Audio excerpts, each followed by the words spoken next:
Today I've got this Elemake high security deadbolt door lock. This is an opportunity that came up. The manufacturer reached out to me and was like, "Hey, would you like to review one of our products?" And I was like, "Sure, why not?" And so they sent me this. It's made with 304 stainless steel, and it's got your button codes and then a key bypass if you need.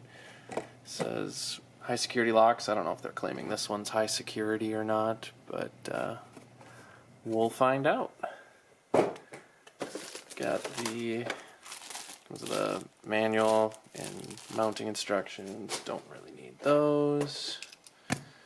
Got your deadbolt part, your turn knob,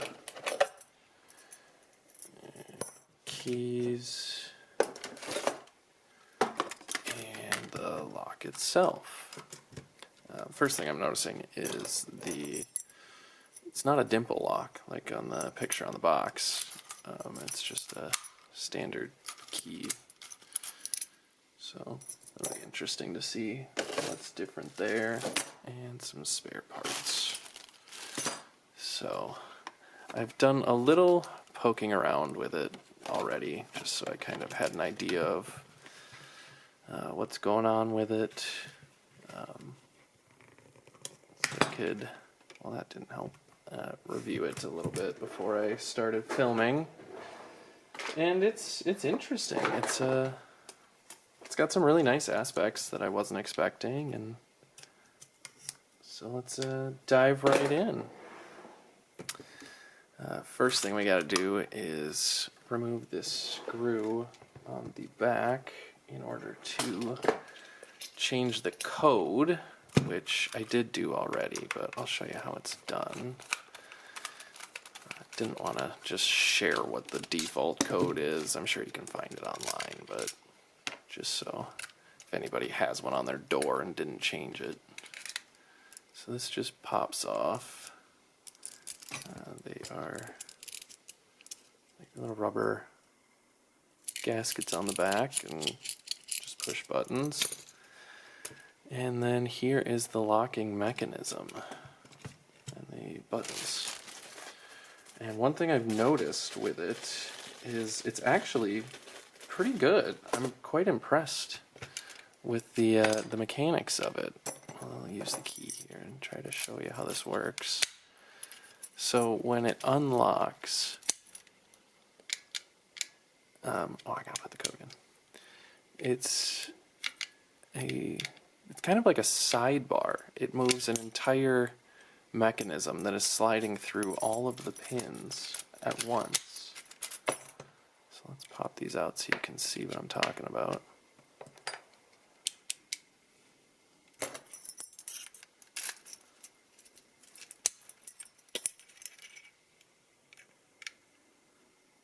You can see on the right there the bar that goes up through right here. So it's kind of like a sidebar. It's doing that across every pin at the same time. And so the way it works is the buttons that don't need to be pressed have the slot on the bottom. And they have these gold ones, or brass colored, just slightly different colored ones, that have the slot higher up, so the button has to be pushed in for it to be in the right spot. It's a clever idea. It's very simple and seems to work pretty well. I've tried multiple different attempts at trying to figure out what the code is, putting tension on it, pushing different buttons, and they all kind of seem to lock up when you press on them, and then they kind of give. But in order to reset them, you have to turn the lock anti-clockwise again. So even if you're trying to guess, if you push down the wrong one, there's no way of knowing, and you have to reset it to try it again. So trying to just figure the code out, that's going to take you a while and not be super easy. Right now I've got it set with 4. They give you 2 extra of the code ones and 2 extra just spacer ones. So you can have as little as I think 2-digit code if you really wanted. I don't know why you'd want that, but you could, all the way up to a maximum of 6, I believe. Let me just double check.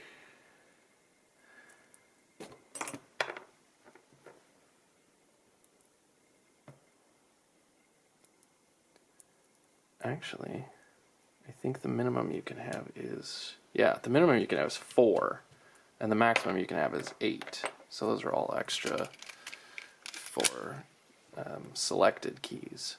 So your minimum digits is 4, maximum of 8. And depending on how many you want, it'll just make it more and more challenging. I have noticed order doesn't matter. You can do 1, 2, 3, 4. You can do 3, 2, 4, 1. And it still works. So the order doesn't matter at all.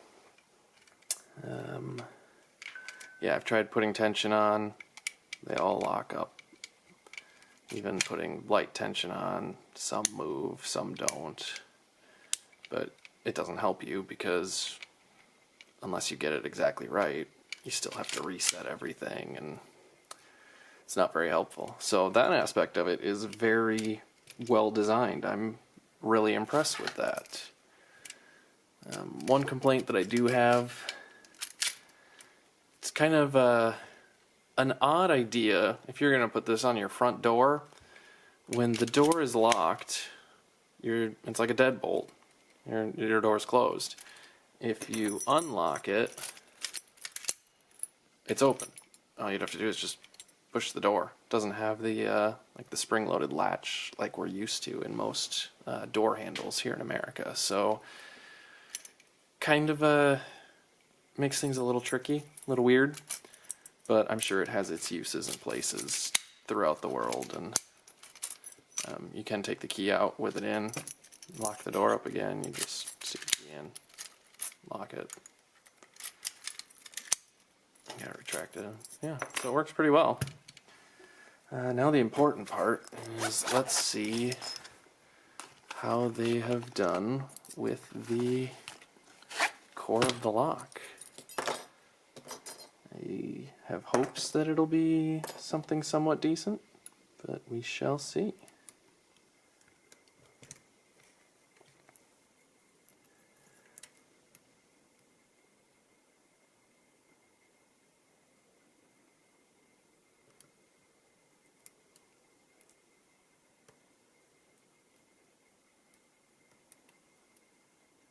I think it's 5-pin lock.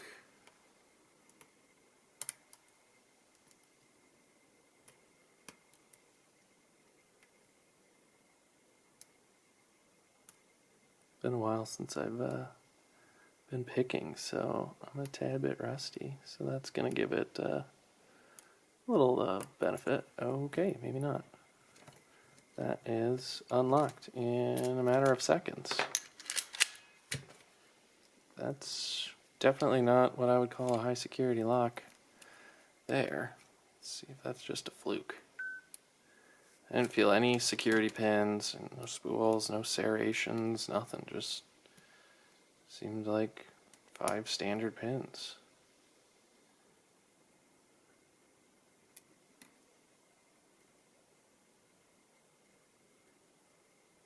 Get under it. There we go. All right. It's that easy. So that's my big complaint. I mean, for how nice it is up here, it is not the best down here. Let's see if I can... I'm going to see if I can get the lock out of here easily and take a look at what's inside of there, but I'm pretty sure it's just all 5 standard pins. Body feels... It feels like metal, the handle's metal. This is actually metal now. I saw an old review from Bosnian Bill And he had one of the dimple lock ones, and he said this was plastic. They seem to have upgraded this part, which is nice. They seem to have gone to away from the dimple and back to a standard key. Doesn't matter to me either way. They both have their advantages and disadvantages. Up here seems great. The cover is very nice, heavy duty in metal. Seems like it would withstand weather pretty well. I don't know how well this laser etching, or if it's just kind of on there, but seems like it would hold up pretty nicely. So let me see if I can get this core out and we can gut it and take a look at what's on the inside. Alright, so I took off the back plate here. I have a feeling that with this spring-loaded system here, I am going to end up breaking something a whole lot worse than I really would like to, and probably making this lock unusable, unrepairable, and don't really feel like doing that. We can already tell it's just 5 standard pins in there, so unfortunately it does not look very easy to change that. As far as I can tell, you've got these bent metal parts here that are holding the frame on there. You'd have to get that off in order to get at the back and deal with all these springs without hurting yourself. But while it's out, I can show you how this all works. So when the lock unlocks, just like a sidebar, this part right here pushes up on this right here. So if this part comes down, that's what resets the pins. I'm just going to take out the empties since they don't seem to have the pressure on them when it's not in there. And so these would be our press these. And so you can see that that slides through them and goes up. So it's putting pressure on each one of the pins at the same time, just like a sidebar would. So I'm really impressed with that. So yeah, all in all, not the best, but the technology up here is really nice. So they can just put a better core in it. This would actually be a really, really nice lock. And I'm sure everybody that is smarter than me can figure out getting in here and repin that themselves and make that nicer. But not terrible, so it looks like they're on the way. I know they've got a lot of other products out there, so I'd be interested to see what they put inside of some of those other ones. But I'm quite impressed with this system up here, so I give it a nice positive review for that at least. The manufacturer has provided a 20% off promo code, which I will put down in the description if this is something you're interested in. Doesn't benefit me at all. I'm not getting any kickbacks or anything, just passing along the info. So check out down there. Their website will be listed down in the description as well. And if you have any questions, you can reach out to them or feel free to ask me. I won't have a whole lot of answers because I've only just played with it for a while, but happy to try and help where I can. So thanks for watching, everybody. Hope you're having a good fall, and looking forward to getting more videos out and interacting with you guys more here in the future soon. Take care.